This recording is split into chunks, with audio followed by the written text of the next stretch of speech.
प्रश्नावली 3 का 19वां प्रश्न। दो नल एक टंकी को पूरा भरने में 6 घंटे का समय लेते हैं। दो नल है, मान लीजिए ए और बी। दो नल हैं और एक टंकी है।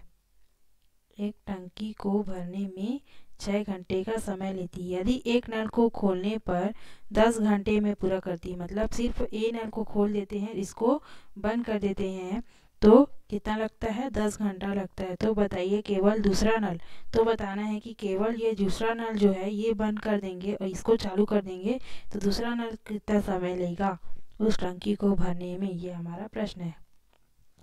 ठीक, तो माना कि ए और बी कितना समय ले रहे हैं एक टंकी को भरने में? 6 घंटे का समय ले रहे हैं। ठीक, 19वां प्रश्न। माना कि ए और बी नल है, ए व बी है नल, 6 घंटे का समय लेते हैं कितना भरने में? एक टंकी को भरने में। ठीक है, एक टंकी को भरने में 6 घंटे लगता है।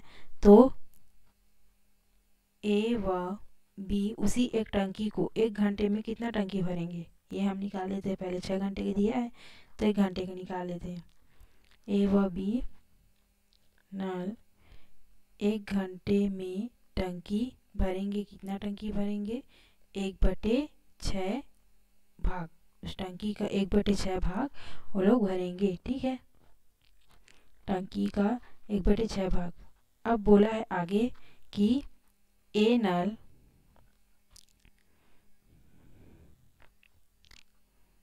10 घंटे में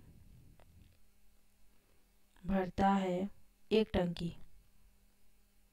कितना टंकी? एक टंकी को कितना घंटे में? 10 घंटे में अकेले भरता है। तो यही ए नल 1 घंटे में कितना टंकी भरता होगा? ए नल 1 घंटे में भरता होगा 1/10 भाग। टंकी का 1/10 भाग भरता होगा कितना घंटे में? 1 घंटे में। ठीक है, अब आगे प्रश्न में पूछा है कि बी टंकी, जो दूसरा टंकी है, वो अकेले कितना घंटा में भरेगा। तो हमें पता है कि ए और बी मिलकर 1 घंटे में कितना टंकी भर रहा है? 1/6। ए अकेला 1 घंटे में कितना भर रहा है? 1/10 भाग। तो दोनों जब मिलकर 1 घंटे में जितना भर रहे थे, दोनों का समय बराबर हो गया, घंटा और घंटा। तो क्या बोल सकते हैं? जब दोनों मिलकर इतना समय ले रहे हैं और ये अकेला मिलकर इतना समय ले रहा है, 1/10 है ना, 1/10 भाग भर रहा है उसी 1 घंटे में।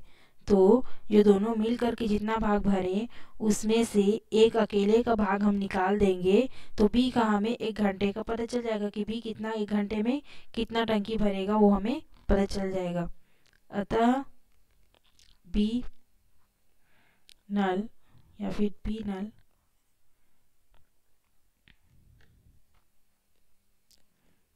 अकेले 1 घंटे में भरेगा, दोनों 1 घंटे में जितना भर रहे थे वो कितना था? 1/6 भाग, है ना। और ये अकेला 1 घंटे में जो भर रहा था उसका 1/10 1 घंटे में ना। इन दोनों को घटा देंगे, पहले दोनों के एक घंटे का, फिर उससे एक नल के 1 घंटे का घटा देंगे तो दूसरे का हमें 1 घंटे में कितना भरा वो हमें मिल जाएगा। दोनों का एलसीएम कितना आ गया? 10 and 6, 5 दिया 5 दिया 15 दूनी 30।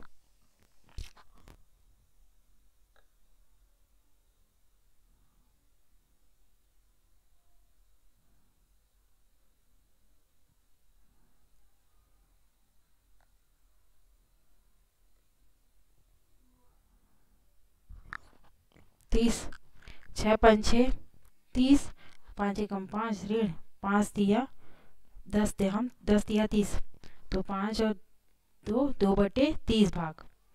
टंकी का 2/30 भाग भर रहा है। ए बी अकेले 2/30 भाग टंकी का भर रहा है। ठीक है, 1 घंटे में।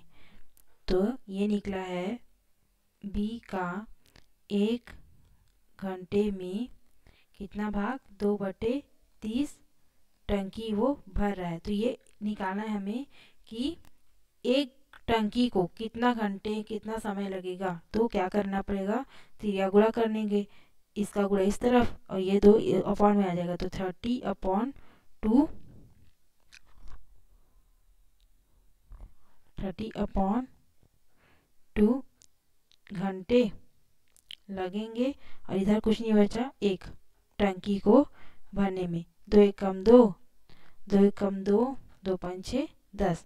तो क्या निकाल सकते हैं कि एक टंकी को भरने में 15 घंटे लगेंगे।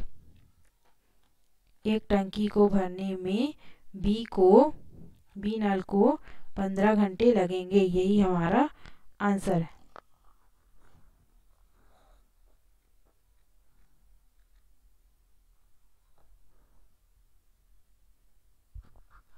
आंसर आगे देखते हैं इसके बाद क्या दिया हुआ है। हमने इस चैप्टर से क्या क्या सीखा वो दिया हुआ है। दैनिक जीवन में प्रायः कई बार तुलना करने की आवश्यकता पड़ती है। यह तुलना बहुत बार अनुपात से स्पष्ट हो पाती है, अर्थात दो राशियों की तुलना अनुपात से बेहतर तरीके से कर सकते हैं। हाँ, कर सकते हैं आराम से। दो जीवन में प्रायः कभी कभी तुलना करनी पड़ती है कि 20 रुपये में इतना 5 टॉफ़ी आ रहा है, तो 30 रुपये में कितना टॉफ़ी आएगा, ये इस टाइप के तुलना हमें करना पड़ता है। तो अर्थात दो राशियों की तुलना अनुपात से बेहतर तरीके से कर सकते हैं। अनुपात निकाल देंगे 20:30 और इसके मूल्यों का अनुपात निकाल देंगे तो हमें पता चल जाएगा। ठीक है। दूसरा है, खिलाड़ियों के प्रदर्शन की तुलना करनी हो अथवा बाजार में कोई वस्तु खरीदनी हो तो हम तुलना के आधार पर ही उनकी श्रेष्ठता का निर्धारण कर पाते हैं। तीसरा दिया हुआ है इसी में, तुलना समान प्रकार की राशियों में ही की जाती है, अर्थात अनुपात दो सजातीय राशियों की तुलना होती है। कभी कभी हमें दो अनुपातों की तुलना करने की जरूरत पड़ती है। दो अनुपातों की तुलना समानुपात कहलाती है। किसी राशि को 2 या 2 से अधिक भागों में बांटने में अनुपात का उपयोग किया जाता है।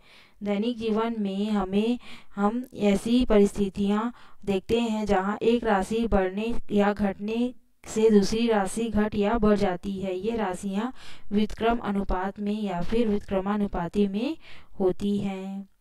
इसके बाद है चैप्टर 6 अध्याय 6 निर्देशांक ज्यामिति। इसको हम नेक्स्ट में पढ़ेंगे। Coordinate geometry.